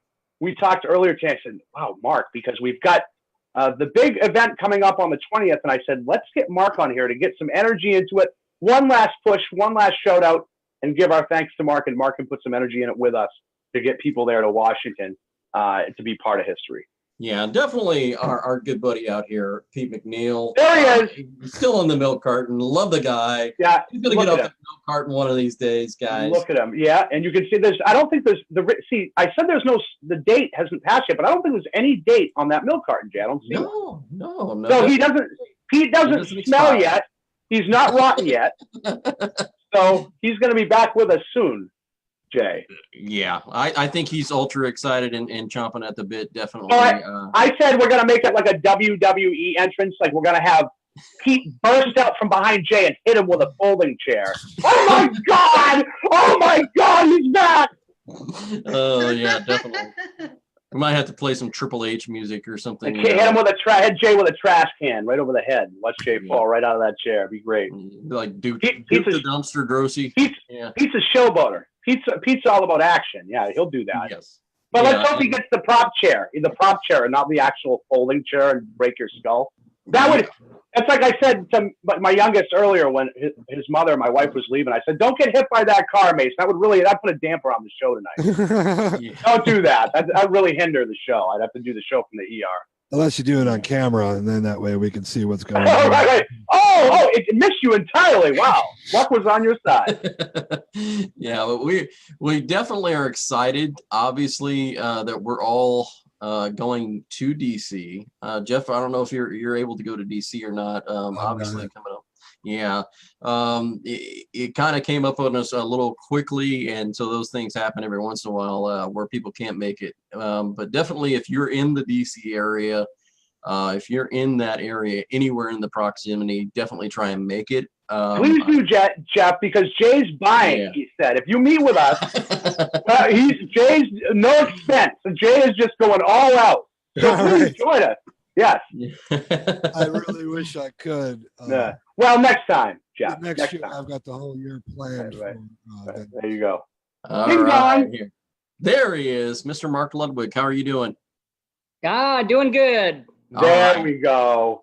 The one, the only Mr. Mark Ludwig. Hello, sir, once again. Good to see you. Actually, I don't see anything, but at least I don't hear an echo this time. There you go. Well, if you flip the screen, I think you have the ability to use your finger there and flip the screen. You'll be able to see us if you can. But I'll say, as I said when you were off the air, we spoke a little bit earlier today, and I quickly reached out to you, and I was very thankful that you took the time to come on because I know it's a very busy, tedious, and draining week for you. It's an exciting week. It's one you should be proud of.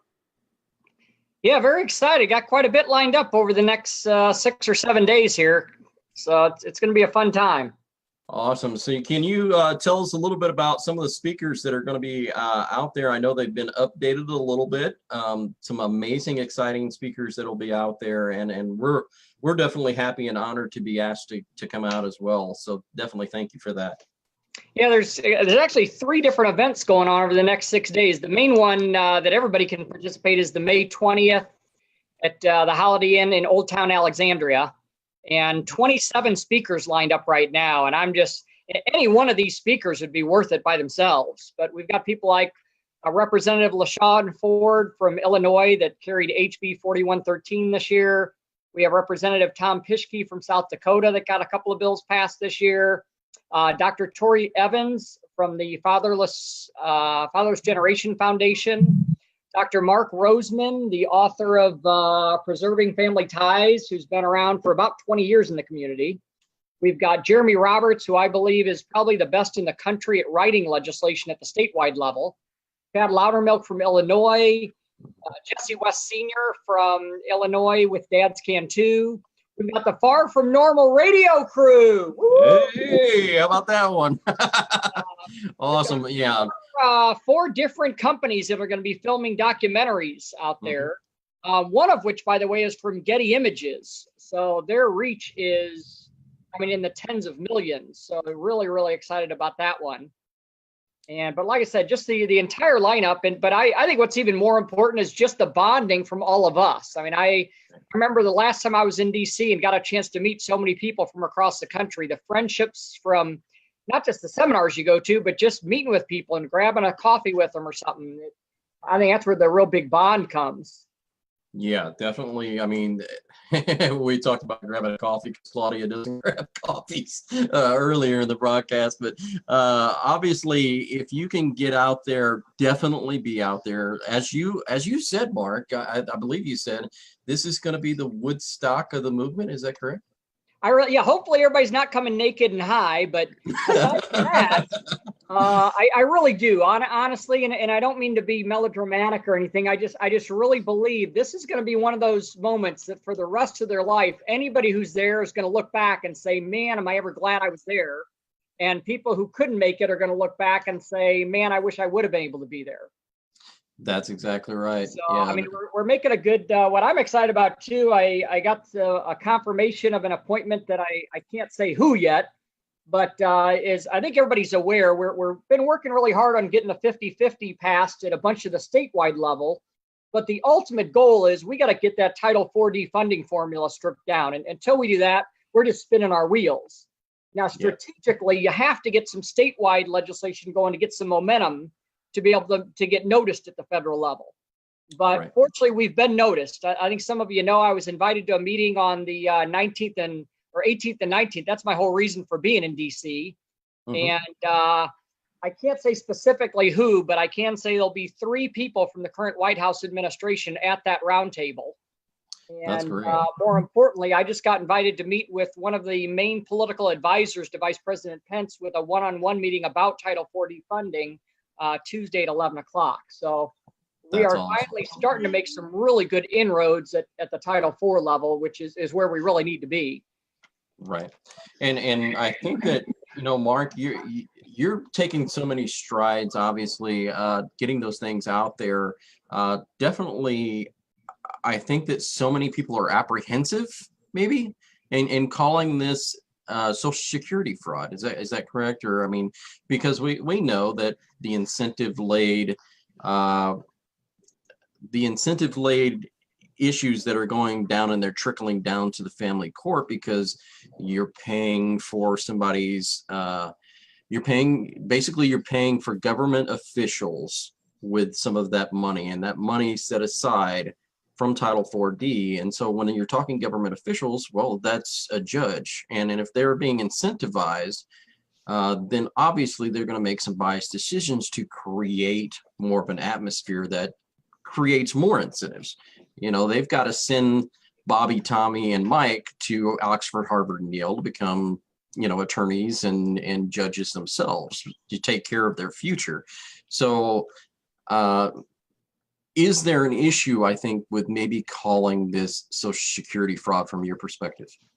Well, I think, and not to really get into a big political debate, but I'm a big proponent of reducing government, just because anytime, I don't care what the social program is, they all start out with a great intention. Right. But anytime you throw money at it, people are going to figure out creative ways to try and get the money. And they try and find loopholes to do anything they can to try and figure out, here's a way we can get access to that free money. Mm-hmm. And I remember Phyllis Schlafly said, 20 years ago, she made the statement that when the Clinton administration changed the formula, that it was going to create a whole fatherless generation. And she said that 20 years ago, because she said states are going to figure out creative ways to try and get, higher percentage of that pool. And that's exactly what's happened. And, fortunately, this issue crosses both party lines. It affects people, whether they're Republicans or Democrats. But like I said, I'm against any kind of big federal government program. The government does not, should not have its concern in the family unit. And obviously, just about every social program they've had has created more harm than good. And this is a prime example. This has not helped the family unit at all. It's literally destroyed the family unit. And that's why we've got to strip that Title 4D. Like I said, I'm excited. I think most people know my passion for the statewide legislation. But I'll be the first to admit, we can pass every 50-50 bill across the entire country. But if we don't change that funding formula for 4D, we're just spinning our wheels. We got to cut the funding source. Right. That's exactly right. Because a lot of people don't understand this, but if you've worked in the corporate world, you can understand there are budgets and there are principal finances that are into play. And what you've got to do is you've got to say, per department, you've got to say, hey, we need these particular funds for this particular use.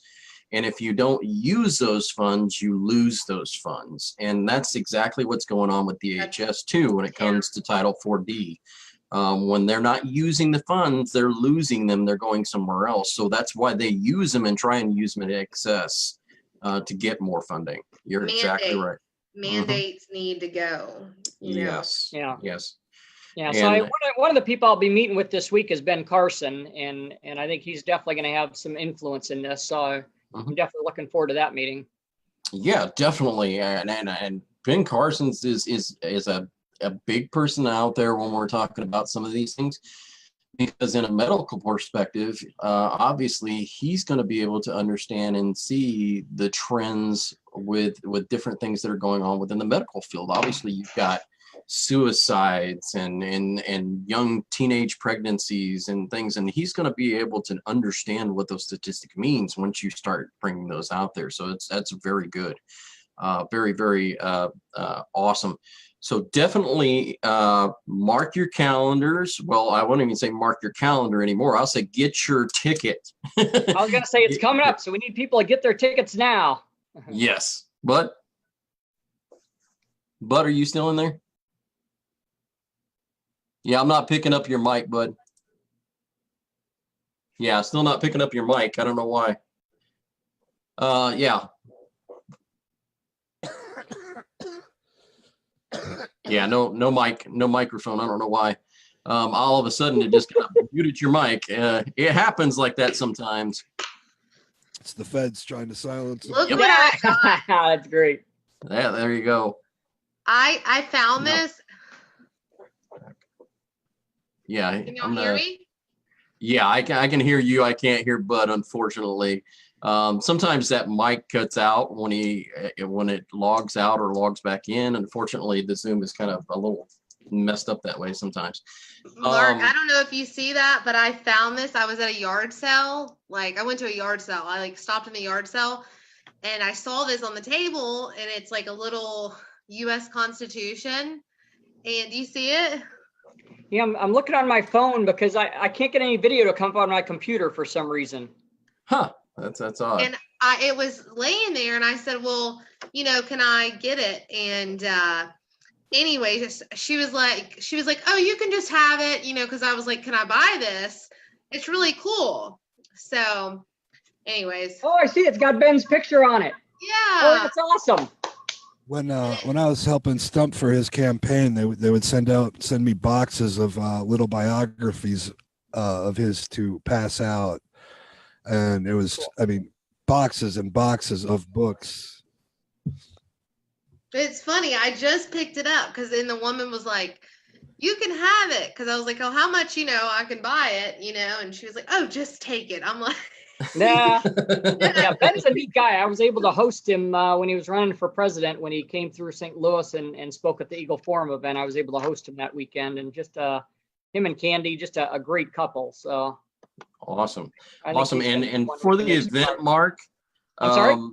For the event, I wanted to ask you as well. I know that there was a reduced price on the tickets for some of those events. Now, if you can afford the $50 ticket, definitely please do. That helps, Mark.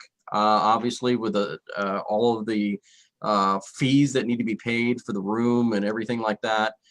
Definitely, if you can afford the $50, please do that. But I think that there were some reduced price tickets. I don't know if those have gone away yet, though. Yeah, we do still have some $10. Like you said, it unfortunately in DC, because of the type of people I'm going to have coming, my hope is to have quite a few. I've got 12 different meetings lined up with different senators and members of Congress while I'm in town. So I'm trying to get some of their legislative assistants to show up. And unfortunately, there's sort of a culture that they expect when they walk into a business conference in the DC environment area. So it costs a lot of money to rent a ballroom and do the pipe and drape and staging and lighting. So if people can afford it, I'd really appreciate if you could do the $50 ticket. You'll get upfront seating, a goodie bag, and more importantly, you'll really help cover the cost. But I realize there's a lot of people like myself that just don't have the money. So we're able to give people, if for $10 you can get in the room and be a part of history. I do ask so that you reserve your tickets ahead of time, just because I'd hate for people to drive 2 or 3 hours, and it'd be a dream of mine to have it standing room only. But unfortunately, there's some of those hotels, the fire marshals used to work for DHS, and they won't let anybody in the room. So I want to make sure that we don't have people driving 2 hours and we have to turn them away. So if you can, please reserve the tickets ahead of time. The other thing I do ask is, I know there's going to be some people maybe from the West Coast that for whatever reason, there's just no way you can make it. If there's any way you could contribute $5, $10, $25 to help out with the event cost, we would really appreciate it. It really would mean a lot. Yeah, absolutely. And I think that there's a lot of people, obviously, who are going to be there. I know that we'll definitely be there. I've heard several other people who will be making that trip, that destination, kind of like the trip to the Holy Land, so to speak. I'm gonna be hitting the road with Pete J. You hearing me now? I love Yes, you. I've got you. I've got you. Yeah. Hey, that was an ordeal. Yes. So definitely thank you to Jeff. I know he had to take off. Obviously, 2 great comedians that were on tonight, and we say that you guys have to laugh about some of the things that go through these situations within the movement. You kind of got to laugh. You got to take a little bit of time to laugh at even yourself. If you can't find the car keys, laugh at yourself. I mean, allow yourself to laugh, because that's going to detract you from being or feeling in a way that is somewhat detrimental or destructive, to where you're down, depressed, and feeling anxiety. So please do that. Take the time to laugh at anything. put on a George Carlin video, whatever it takes. So definitely thank you again so much, obviously, to Mark Ludwig for coming on tonight and definitely letting us know and giving us updates on Americans for Equal Share Parenting. Brother, I'm so proud, and I always carry this little insignia with me because I absolutely love it. The Americans for Equal Share Parenting sticker. I always carry this because it's always sitting right there in front of me, because you and how you have carried yourself in this movement always is an inspiration to us on the show. Well, thanks. You guys too. Like I said, the whole community is a team of people. Each of us have been given different gifts, and all of us just use the resources we've been given. But I appreciate everything that you guys do. Like I said, we're all a team, and I don't think we'd be functioning with any of us missing out of that team. So appreciate you guys very much. I do need to get going. I've got a bonus night with Levi, so I've got an extra 10 minutes before bedtime with him here. We love you, Mark. Thanks for taking the time, and I appreciate it. And as I say to you privately, keep it up. Don't stop, brother. Keep it going. Yep. We're not done yet. All right. Thanks so much, guys. I really appreciate you. All right. Love you, pal. Bye. All right. So that was Mr. Mark Ludwig. So we've had an eventful night on the Far From Normal radio show. We sure have. Jay, how you reading me now? You okay? You reading me okay? I'm reading you okay. I think your video is kind of stuck a little bit, but it might be the storms in between here and there. We're having pretty big storms here tonight. I know that. Yeah, that could be what it is, and we're getting some interference here, but definitely amazing stuff in both hours. Definitely thank you to Claudia Stavola, and definitely thank you to Jeff Lampton, and obviously for Mark Ludwig for coming on. So we're going to get into our depressing mode here of the show, and we're going to make it really, really quick tonight because obviously Bud could have some interferences here. Bud, are you still there? I sure am, Jay. Okay. All right. So it's time for our great shout outs. Mr. Bud Vino. Thank you, my man, Jay Money Moss. May 15th, 2018. I'll give a shout out to a few different people. My brother, John Mondu from the BBC, Kevin Moran, Heather Berube out there. I'll be in touch tomorrow morning at the latest, Heather. My beautiful wife, Allison. I love you, baby. I love you more every day. My littlest bestest buddy, Mason. I love you, pal. As always, my biggest bestest buddy who had fencing practice, and I'll see you tomorrow, pal. I love you. And to the men and women fighting out there, it's not over till you say it's over. Keep it up. Don't stop fighting. Thank you, Claudia, and to Jeff for coming on, and for Neely for coming back tonight and kicking butt per usual. Jay Money Moss, I love you. Jesse Weiner, who isn't here, and Pete McNeil as well. Everybody out there, keep fighting. Don't stop. We love you. Thanks for listening. Awesome. Hey, and he gets the whip as always. Always, definitely. All right, so Neely Petrie, how are you doing this evening? And she's going to give her shout outs now. I'm doing wonderful. Great show. I want to thank you guys. Shout out to my Far From Normal show family and my new family. Shout out to all of the parents out there, everybody that's watched the show tonight, that shared the show tonight. Thank you so much. If we would not be here if it wasn't for you. And we love you guys. Shout out to Mackenzie, Isabella, and Adriana. You are my love, and I will fight till the end, baby girl. I will fight for our children, and I will fight for our country. I will fight for what's right. Shout out to the president. I love him. God, I just love him. And shout out to our military. And today is the Fallen Heroes Day, so that's today. Shout out to all of our law enforcement, everybody in blue out there protecting us, and that's given them their lives to protect people. And that's all. Shout out. All right, and she gets the horse out there from Kentucky. All right, so definitely an awesome show. We're definitely proud to bring you two comedians out there who have already done a fantastic job, and they're going to continue to. And Jay, if I could, I'm sorry, I want to give an extra special shout out to someone who worked so hard to put this comedic night together. That's my brother from another mother, Jay Money Moss. tireless effort. He doesn't get enough credit for the amount of work he does. He did it for this show. He does it every day, every night. And sometimes he and I bicker like an old married couple, and I wouldn't have it any other way. I love you, brother, and thank you. Love back at you, brother. Definitely big love out there to my FFN fam. And I say this every week. I mean, that these people, they work tirelessly behind the scenes and things that you don't have any clue about. Obviously, when we put together a production, people don't know that, hey, look, there's sharing involved, and there's putting together the production, there's contacting different people, there's thanking different people for coming on. We always do a follow-up after the show. There's checking with the board of directors. There's so many things that are involved with putting together a production like this, and I could not do it without them backing me and giving me the effort that they do every single week. So definitely a big shout out to them. Big shout out to Mark Ludwig. I cannot wait to get to DC. It's going to be amazing. I will fly out here on the 18th. Big shout out. I'll be working on, after the show, I'll be working on some stuff for Dad's Can 2 and their production going forward. So amazing stuff in this broadcast. So I want to thank you guys so much, and we'll see you guys definitely in DC if you show up. We'll be there to shake hands, kiss babies, whatever it is. And hey, Jay. Kiss hey, Jay. or kiss, hey, you know. You're not getting Awesome. away without a kiss, a big sloppy one on the cheek, money. All right. Just to let you guys know, we just had a comment that said the Mhm. $50 tickets are now sold out.